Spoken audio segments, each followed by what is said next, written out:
Welcome back to Freeing ERP.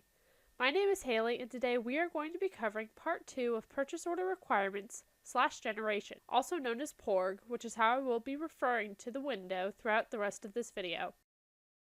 If you missed out on Part 1, you can find that video in the cards now or linked below in the description box. In the first part, we covered the Criteria tab, and in this video, we are going to be covering the Item tab and the Calculation tab. First, we'll discuss the Items tab in PORG.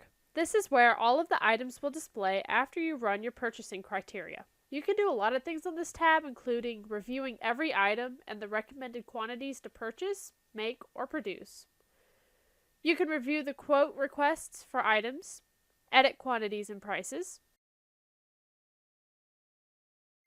convert vendor quotes to purchase orders, substitute an alternate supplier for the primary supplier, merge POs from different locations, and save or restore purchasing requirements. Another thing you can do is select items to purchase by checking the Purchase Item checkbox. Also, you can choose to make or produce items by checking the Make Item or Produce Item checkboxes. If you want to change the primary supplier, double-click the supplier field and select a new supplier from the pop-up window. In the CS column, if the C is blue, then you have a critical shortage of that item. However, if the C is red, that means you have a customer back order for that item. These are items you want to pay special attention to. After you have selected your checkboxes, hit Save. A pop-up that reads, "Would you like to create the RFQ/purchase orders?" will appear. After you hit Yes, PORG will generate a PO. The other tab we are going to be covering is the Calculation tab. The Calculation tab can be kind of difficult to understand, so please feel free to pause and rewind as you need to. First, click on an item on the Item tab. PORG will open up the Calculation tab for you. So, how is PORG making its calculation?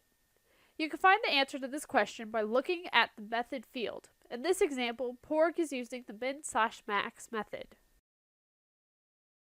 For the sake of simplicity, I'm going to refer to everything on the screen as a section.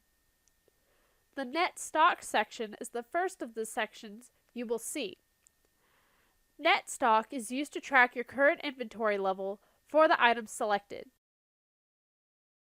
PORG makes this calculation by taking the quantity on hand and subtracting the quantity allocated, quantity quarantined, total backordered, release schedule, future order, reverse due in, blanket PO, and quantity for production.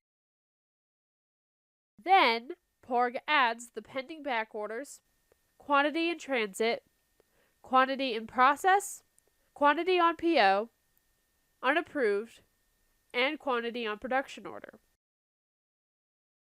The next section we have is the order point section. How this section is being displayed is dependent upon the method being used.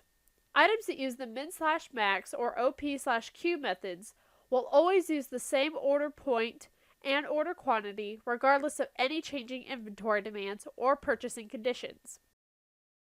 Items that use the EOQ and up-to methods will have different order points and order quantities as conditions change.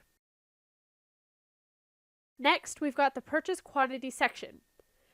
This shows you the quantity that the system recommends you purchase based on the net stock available and the calculated order point. Same with order point, how this is displayed is dependent upon your method.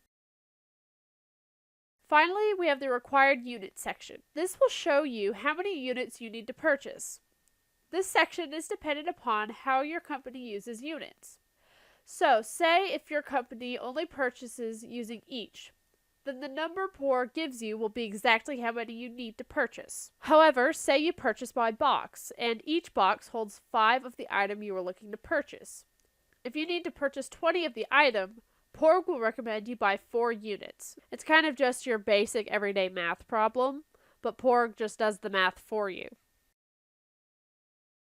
So those were the item and calculation tabs. Both can be kind of daunting when you first look at them, especially the calculation tab, but once you know how to look at the information given to you, They're pretty easy to use. Thanks so much for checking out this video. If there's any parts you want to rewatch, you can find the timestamps linked in the description box below. Also, be sure to leave us a comment with any questions you have. Before you go, make sure to subscribe to our YouTube channel. We post new videos every Tuesday. And leave a like on the video if you found it helpful. Also, make sure to check out our blog, Freeing ERP, and social media, which you can find linked on screen and down below. See you in our next video.